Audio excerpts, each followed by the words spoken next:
जीवन में ऊंचे लक्ष्य आपकी ज़िंदगी को बदलने वाली है साथियों। जीवन में ऊंचे लक्ष्य कैसे प्राप्त करें, हर कोई ऊंचे लक्ष्य कैसे प्राप्त करें, हर कोई ऊंचे लक्ष्य प्राप्त करना चाहता है। और साथियों, यदि आप भी प्राप्त करना चाहते हैं तो साथियों मुझे वादा करें, इस वीडियो में मेरे साथ आपको अंत तक बने रहना है। साथियों, यदि आप ऊंचे लक्ष्य प्राप्त करना चाहते हैं तो आपको कुछ ऐसे निश्चित मापदंडों से, कुछ ऐसी प्रक्रियाओं से गुजरना होगा ताकि आप इस मंजिल को प्राप्त कर सकें। साथियों, जब बात आती है एक ऊंचाई हासिल करने की, तो साथियों आज मैं आपको हमारे victory model of working professional का जो विक्ट्री मॉडल है, जो NLP आधारित एक मॉडल है, उसके आधार पे कुछ ऐसे टिप्स आपको देने वाला हूँ, कुछ ऐसे स्टेप बताने वाला हूँ। यदि आपने वो स्टेप फॉलो किए तो साथियों निश्चित रूप से आपके जीवन में बहुत बड़ा परिवर्तन आने वाला है। साथियों, सबसे पहले आपको क्या करना है? सबसे पहले आपको बनाना है अपना क्लियर यानी कि स्पष्ट गोल। वो लक्ष्य तय करना है, वो लक्ष्य बनाना है जिसे आप हासिल करना चाहते हैं। साथियों, लक्ष्य ही एक ऐसी अवस्था होती है जो आपका मार्गदर्शन करती है और आपकी दिशा को सही प्रकार व्यवस्थित करती है। साथियों, आपको ये बताती है आपको कहाँ पहुँचना है।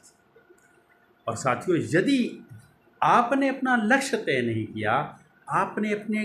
टारगेट गोल को टारगेट नहीं किया, यानी कि आप उस लक्ष्य को स्पष्ट रूप से नहीं जानते साथियों, तो साथियों निश्चित रूप से आपके लिए बहुत बड़ी समस्या आने वाली है। आप भ्रमित होने वाले हैं क्योंकि आपको नहीं पता होगा आप कहाँ जाना चाहते हैं, आप क्या हासिल करना चाहते हैं।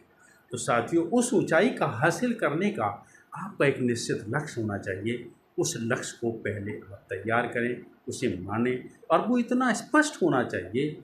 कि आपको जरा सा भी उस पर संशय ना हो, आपको जरा सा भी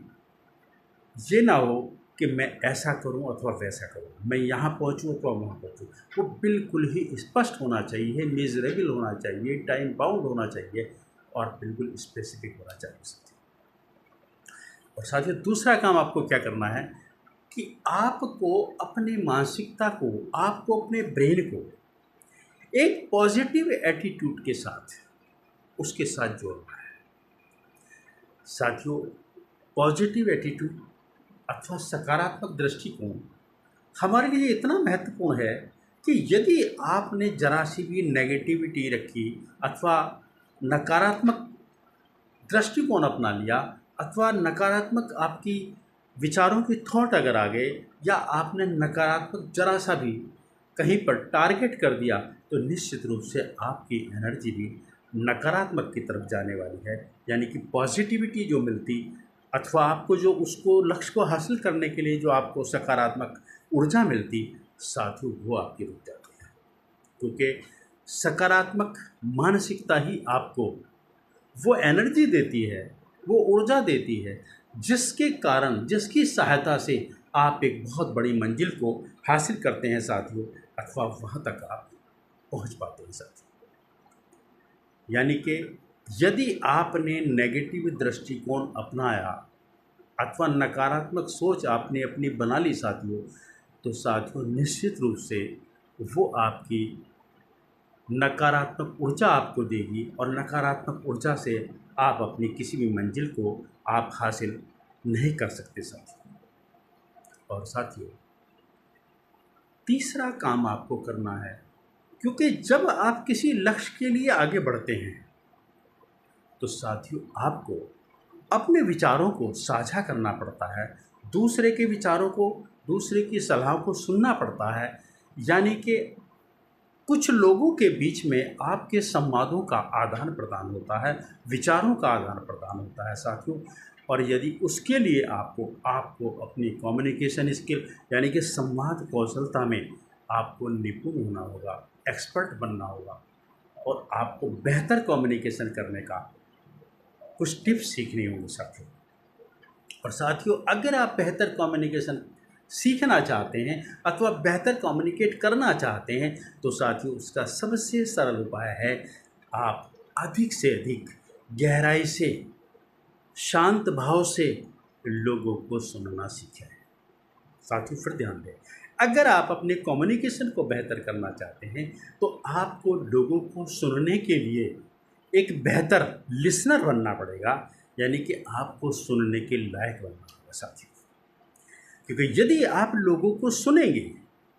ध्यान से सुनेंगे, स्पष्ट रूप से सुनेंगे, धैर्य से सुनेंगे, संवाद कौशलता के साथ सुनेंगे, या कहना चाहिए सिंपैथिक पूर्ण भावनात्मक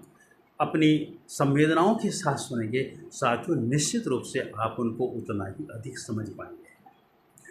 और संवाद कौशलता के लिए यही महत्वपूर्ण है साथियों, यदि आप लोगों को समझेंगे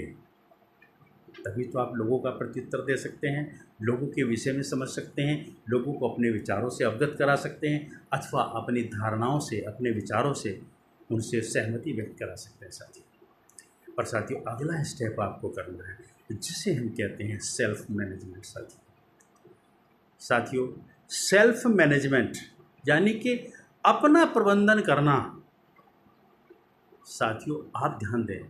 किसी भी लक्ष्य को जब आप हासिल करेंगे तो उसके लिए आपको एक निश्चित ऊर्जा चाहिए, आपको कुछ ऐसी निश्चित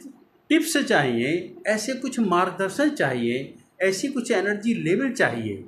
जो आपको उस लक्ष्य तक, उस टारगेट तक पहुंचाने में आपके मार्ग को आसान कर सकें साथियों।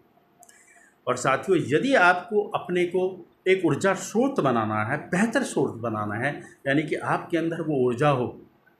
आपके अंदर वो सक्रियता हो, तो साथियों आपको अपने आप को सेल्फ मैनेज करना पड़ेगा। यदि आपने अपने को सेल्फ मैनेजमेंट नहीं किया तो निश्चित रूप से मानिए आपके अंदर ऊर्जा का प्रवाह कम हो जाएगा और आपकी सक्रियता भी प्रभावित होने वाली है साथियों। क्योंकि यदि आप अपने को स्वास्थ्य के दृष्टिकोण से, मानसिक दृष्टिकोण से, अथवा किसी आर्थिक दृष्टिकोण से, अथवा किसी आध्यात्मिक दृष्टिकोण से आप अपने को मैनेज कर लेते हैं, प्रबंधित कर लेते हैं साथियों, तो साथियों आपकी सक्रियता बढ़ जाती है, आपकी क्रियाशीलता ही नहीं बढ़ती, आपका एनर्जी लेवल भी बढ़ जाता है, जो आपको आपके लक्ष्य तक ले जाने के लिए बहुत बड़ी सहायता करता है साथियों। और साथियों यदि आपने अपनी सक्रियता को पूरे जोर शोर से आपने उसमें लगा लिया, यानी कि उस लक्ष्य को हासिल करने में लगा लिया, तो निश्चित रूप से आपके परिणाम बदलने वाले हैं साथियों। और साथियों अंतिम स्टेप इतना महत्वपूर्ण स्टेप है साथियों कि जिसे मैं कहूँगा कि पूरे ही इस वीडियो का एक क्रुक्स है, एक थीम है, एक ऐसा सेंट्रल आइडिया है। यदि आपने इसको समझ लिया तो आपका जीवन बहुत आसान होने वाला है, आप अपने लक्ष्य तक बहुत तेज़ी से पहुंचने वाले हैं। और साथ ही उसके लिए क्या है जिसे हम कहते हैं अपना रिव्यू या सेल्फ मॉनिटरिंग साथियों सेल्फ मॉनिटरिंग इतनी आवश्यक है, इतनी आवश्यक है कि यदि आपने काम किया और काम को करने के बाद आपने ये जान लिया कि मैंने कितने समय में कितना काम किया है, मेरा लक्ष्य उससे कितनी दूर है, यह आपने जान लिया, मैं अपने सही मार्ग पर चल रहा हूँ, आपने ये जान लिया, आपने अपनी दिशा को, आपने अपनी ऊर्जा को, आपने अपने काम की उस सक्रियता को, अपने लक्ष्य की तरफ भागने पहुँचने वाले उन रास्तों को पहचान लिया, तो साथियों आपको ये भी पता चल जाएगा कि किस लक्ष्य को मैं कितने समय में हासिल कर लूँगा, मुझे उसके लिए अपनी गति को कौन सी बढ़ानी है, कौन सी नई स्किल सीखनी है, कौन सी पुरानी स्किल या वो स्किल मुझे छोड़नी है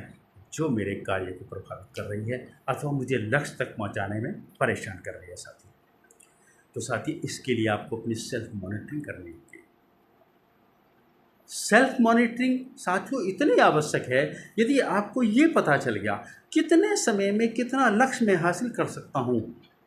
तो साथियों आप अपने पूरे जीवन में हर ऊंचाई को छूने का, हर ऊंचाई को, हर लक्ष्य को पाने के लिए एक निश्चित मापदंड तैयार कर सकते हो, अपने को पहचान सकते हो, मुझे क्या सीखना है, क्या मुझे छोड़ना है, क्या मेरे लिए आवश्यक है और मैं कब तक अपने लक्ष्य तक पहुँचूँगा। साथियों सेल्फ मॉनिटरिंग या रिव्यू ही एक ऐसी चीज़ है जो हमेशा आपके ऊर्जा को, आपके उत्साह को बढ़ाती रहती है साथियों अगर आप अपने लक्ष्य में बहुत तेज़ी से पहुंचना चाहते हैं, उन ऊंचाइयों को छूना चाहते हैं, तो साथियों ये स्टेप आपके निश्चित रूप से मदद करेंगे। और अगर आपका फिर भी कोई सवाल है तो साथियों आप हमें कमेंट अवश्य करना और हमारे चैनल समृद्धि के सागर को शेयर अवश्य करना साथियों। और अगर आपको लगता है ये वीडियो आपकी ज़िंदगी में कुछ बेहतर कर रहा है तो साथियों अधिक से अधिक शेयर करना, क्योंकि जन सेवा ही समृद्धि का सार है और जन सेवा ही समृद्धि का द्वार है साथियों। इस वीडियो में इतना ही। अगले वीडियो में आप फिर मिलेंगे एक नई ऐसी सीरीज के साथ जो आपके जीवन में आने वाली समस्याओं को बहुत तेज़ी से कम करेगी, बहुत स्पीड से कम करेगी और बहुत सहज तरीके से कम करेगी साथियों। और साथियों हमारा उद्देश्य यह है, हमारे चैनल का समृद्धि के सागर का उद्देश्य यह है कि आपका जीवन कैसे बेहतर हो, बेहतर से बेहतर हो, हम इसी के लिए प्रयासरत हैं। नमस्कार, विदा चाहेंगे, अगले वीडियो में आपसे फिर